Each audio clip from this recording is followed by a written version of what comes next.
Rockstar Games y el nacimiento de Bender Studio. En esta línea temporal, una de las historias más curiosas de la industria de los videojuegos comenzaría con un pequeño estudio de Oregón que había cometido uno de los tropiezos más recordados de la primera generación de PlayStation. 1996. Eidetic y Bubsy 3D. En 1996, Eidetic era un estudio diminuto de apenas 8 empleados.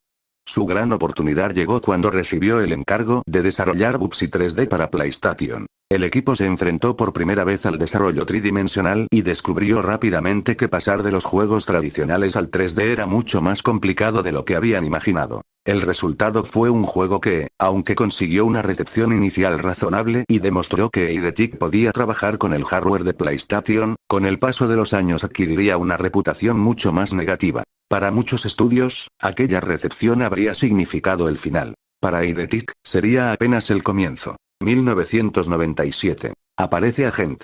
A finales de 1997, mientras Rockstar Games buscaba proyectos capaces de competir con el enorme éxito de GoldenEye 007, un productor llamado Sam Houser decidió visitar Eidetic. Houser llevaba consigo una hoja. En ella aparecía únicamente un título: Agent. El nombre no tenía ningún significado especial. No había protagonistas definidos. No existía una historia completa. No había guión. La hoja solamente describía algunas ideas. Un thriller de espionaje, acción y sigilo. Una ciudad parcialmente explorable. Misiones con diferentes formas de completarse. Vehículos. Persecuciones. Combates. Una estructura más abierta que la habitual en los juegos de acción de la época. El concepto era ambicioso, especialmente para un estudio que solamente contaba con 8 empleados. Sin embargo, Rockstar decidió confiar en Eidetic. La razón era sencilla. El pequeño estudio conocía profundamente la arquitectura de PlayStation y ya poseía un motor que podía servir como punto de partida.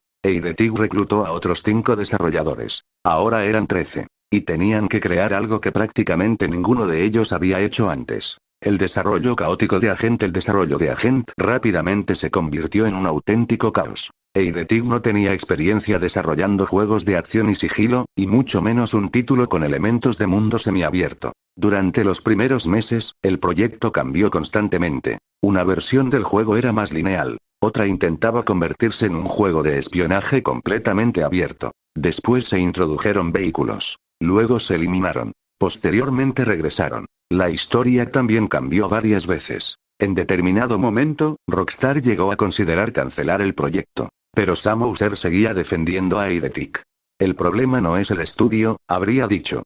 El problema es que todavía no hemos descubierto qué juego estamos haciendo. La situación comenzó a cambiar cuando John Garvin se incorporó a Eidetic después de que ya existiera el primer prototipo. Garvin ayudó a darle identidad al proyecto. Por primera vez, Agent empezó a tener personajes, una estructura narrativa y una dirección definida. La filosofía pasó a ser espionaje, pero desde la perspectiva de un agente que puede improvisar.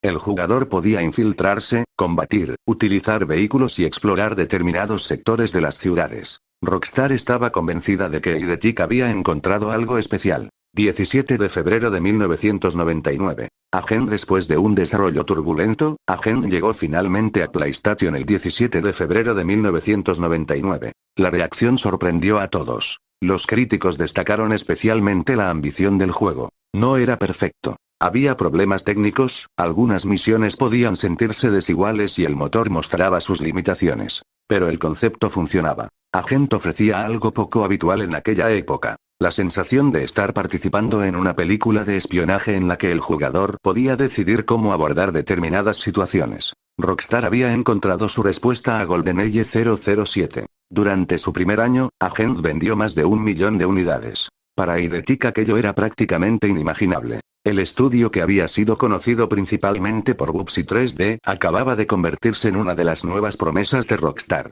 2000. Rockstar compra Eidetic. El éxito de Agent llevó a Rockstar a tomar una decisión. En el año 2000, después del lanzamiento de Agent 2, Rockstar Games adquirió oficialmente Eidetic. Sin embargo, Sam Houser y los directivos de Rockstar querían que el estudio conservara su identidad. Eidetic recibió un nuevo nombre: Bender Studio. El nombre buscaba representar una nueva etapa. Ya no eran los desarrolladores que habían luchado por terminar Bubsy 3D. Ahora eran un estudio interno de Rockstar con experiencia en PlayStation y una franquicia propia. Durante los siguientes años, Bend desarrollaría 4 entregas adicionales de Agent. La serie evolucionó progresivamente. Agent 3 introdujo ciudades más grandes. Agent Cold War aumentó considerablemente los elementos de sigilo. Agent Black Sun incorporó una estructura narrativa más cinematográfica. Y finalmente, Agent Logan's Shadow, lanzado en 2007, llevó la franquicia hasta sus límites técnicos en PlayStation 2. Pero Bend ya quería hacer algo diferente.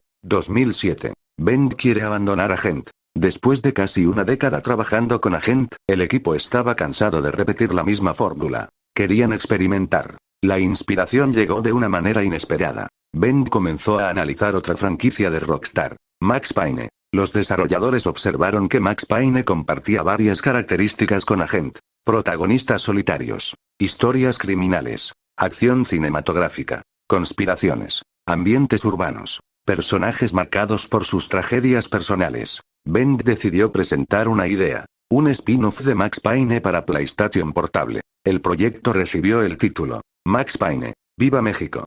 El equipo preparó una demostración técnica y narrativa. Después viajó para presentársela a Rockstar Games y a Remedy Entertainment, los creadores originales de Max Payne. La propuesta sorprendió a ambos estudios. Bend quería trasladar la historia al territorio mexicano y explorar un lado de Max que todavía no se había mostrado. Rockstar aprobó el proyecto. Remedy también dio su aprobación. Y Bend comenzó uno de los desarrollos más arriesgados de su historia. 2009. Max Payne llega a México. Max Payne, ¡Viva México!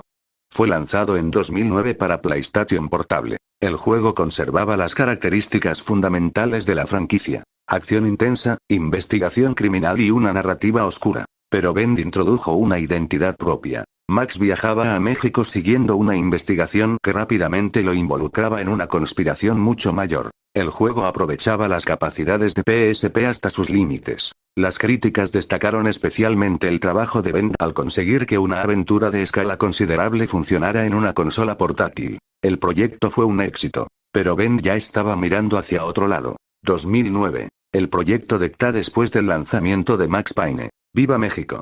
Bend asignó solamente 9 empleados a su siguiente proyecto. El nombre provisional era GTA San Andreas Stories. La intención inicial era desarrollar una aventura portátil ambientada en el universo de Grand Theft Auto San Andreas. El proyecto sería desarrollado originalmente para PlayStation Vita, aunque posteriormente también se planeó una versión para Wii. Bend preparó una presentación y viajó para reunirse con los hermanos Souser. La primera reunión no salió como esperaban. Bend presentó varias ideas. Los Souser rechazaron algunas. Otras fueron consideradas demasiado ambiciosas. Incluso hubo conceptos que Rockstar consideró incompatibles con la historia original de San Andreas. Pero Bend no abandonó el proyecto. Reescribieron su propuesta. En lugar de intentar hacer simplemente una versión portátil de San Andreas, querían crear una historia nueva que complementara los acontecimientos del juego original. La idea llamó finalmente la atención de Rockstar. Sam Houser quedó especialmente impresionado con la visión del pequeño equipo. Rockstar aprobó oficialmente el proyecto. Bend y los recursos de Rockstar. El acuerdo fue extraordinario para un estudio de solamente 9 personas. Rockstar permitió que Bend utilizara recursos tecnológicos provenientes de GTA 4 y posteriormente de GTA 5. El objetivo era conseguir algo que pareciera imposible: llevar una experiencia de Grand Theft Auto de gran escala a una consola portátil. Los 9 desarrolladores de Bend comenzaron a trabajar estrechamente con Rockstar. Los hermanos Houser supervisaban la narrativa y la continuidad. Bend se encargaba principalmente de la adaptación técnica, las misiones y el diseño específico para Vita. Con el tiempo, el equipo creció. La ciudad fue ampliada. Se agregaron nuevos personajes. Se incorporaron vehículos y actividades secundarias. Y, poco a poco, San Andreas Stories dejó de parecer un simple spin-off portátil. Comenzaba a parecer un auténtico Grand Theft Auto. 17 de diciembre de 2011. PlayStation Vita. Finalmente llegó el momento. GTA San Andreas Stories fue anunciado como uno de los grandes títulos de lanzamiento de PlayStation Vita. El 17 de diciembre de 2011, el juego llegó a Japón. La prensa quedó sorprendida. Para muchos jugadores, era la primera vez que podían experimentar una versión de Grand Theft Auto con una escala considerable en una consola portátil moderna. La campaña tenía una historia completamente nueva, pero estaba conectada con el universo de San Andreas. El juego aprovechaba la pantalla táctil y las capacidades de Vita sin convertirlas en simples gimmicks.